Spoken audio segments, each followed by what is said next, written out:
देखिए, ये एक मेगा शो चल रहा था मीडिया के लिए।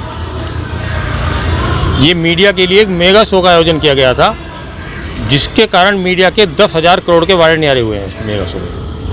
और मेगा शो की कीमत कौन दे रहे हैं? सुपर टैक्स नहीं दे रहा है, वो गरीब वो लोग दे रहे हैं मेगा शो, इस मेगा शो की जिनके फ्लैट थे वहाँ।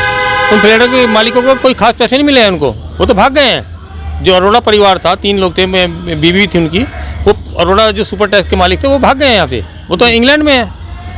इस मेगा शो का आयोजन किया गया मीडिया के लिए, खास तौर से समय समय पर इस तरह का आयोजन किए जाते हैं मीडिया के लिए। आप देखिए, पहले एक बार सुप्रीम कोर्ट ने उनको बुलाया था, चिन्मयानंद के खिलाफ एक लड़की खड़ी हुई थी, उसको सुप्रीम कोर्ट बुलाया जा रहा था। इस तरह के मेगा, रात के 3 बजे सुप्रीम कोर्ट खोले जाते हैं। ये एक मेगा शो के आयोजन किए जाते हैं, इसमें मीडिया के वारे न्यारे होते हैं, और मतलब ये ठीक नहीं है। लेकिन तो ये सरकार तो आपकी है, आप जिसके समर्थक है उसके सरकार हैं आप। नहीं, सरकार हमारी है, सर मोदी जी हमारे हैं, देश भी हमारा है, किंतु इस देश की 1000 करोड़ की संपत्ति को यदि धूल धसलित किया जाए, बर्बाद किया जाए, तो ये ना देश के हित में है, ना न्यायालय के हित में है, ना प्रजा के हित में है। यदि उन्होंने गलती की थी, कहते हैं कि कानून था कि 9 मीटर के दायरे में दूसरा टावर बनाना चाहिए, 16 मीटर के दायरे में, किंतु 9 मीटर के दायरे में 24 मीटर ऊंचा बनाया जा सकता था। 24 बिल्डिंग का 9 मीटर के दायरे में बनाया जा सकता था जी। 24 फ्लोर का कोई बिल्डिंग बनाई जा सकती थी, तो आप 6 फ्लोर उतार दो। 30 मंजिल की बिल्डिंग थी, ये पूरा गिरा के तुम मेगा शो का आयोजन कर रहे हो, पूरे देश को दिखा रहे हो, मीडिया के बारे न्यारे कर रहे हो। ये किसी भी तरीके में इस देश में दाने दाने कीमत दी गई। हम लोग कहा जाता है कि झूठा नहीं छोड़ना है, एक भी दाना थाली में नहीं छोड़ना है। हम लोगों को सिखाया जाता है पानी की एक एक बूंद, ये सरकार की कहती है कि पानी की एक एक बूंद कीमती है, तेल की एक एक बूंद कीमती है। ऐसे देश में 1000 करोड़ की संपत्ति को बारूद से ध्वस्त कर दिया जाए, अपनी प्रदूषण फैल रहा है। आप कह रहे हैं दिवाली के पटाखों में प्रदूषण होता है?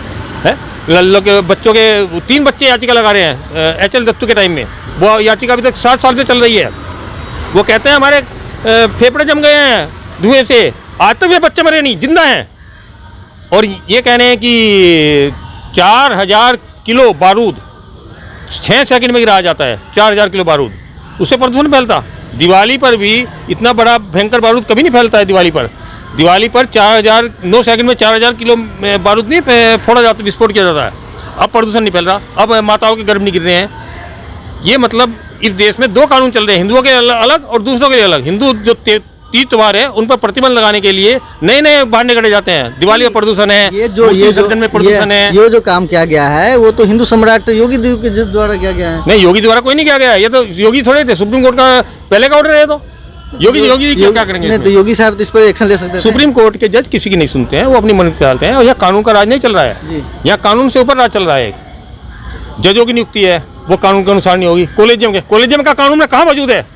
आप बताओ ना, कॉलेजियम में कानून में कहाँ मौजूद है? कानून को मानना ही नहीं है। सुबह 6 मीटर की बदले 16 मीटर के बदले 6 मीटर में, उसका तो कानून के चलेंगे। आप जजों की नियुक्ति में बेईमानी कर रहे हो, हेराफेरी कर रहे हो, हैं? उन लोगों को जज बना रहे हो जो नक्सलवादी हैं, आतंकवादियों का साथ दे रहे हैं। वो जज रात के 3 बजे आतंकवादियों के लिए कोर्ट खोलते हैं। मुझे देखो, मुझके 153A 153B 295 में 505 में मेरे खिलाफ मुकदमा चला गया। एक अपराध में 4 मुकदमे चलाए जा रहे हैं। कहाँ कानून? कोई जज सुनने को तैयार नहीं है। जबकि इन धाराओं के तहत कोई मुकदमा चलता है तो 196 के तहत पुलिस की, वो सरकार की परमिशन जरूरी है। कोई सरकारी परमिशन नहीं, बिना परमिशन के पुलिस हाथ नहीं लगा सकती किसी फाइल के जज कोई, किंतु मुझको जेल में डाला जा रहा है।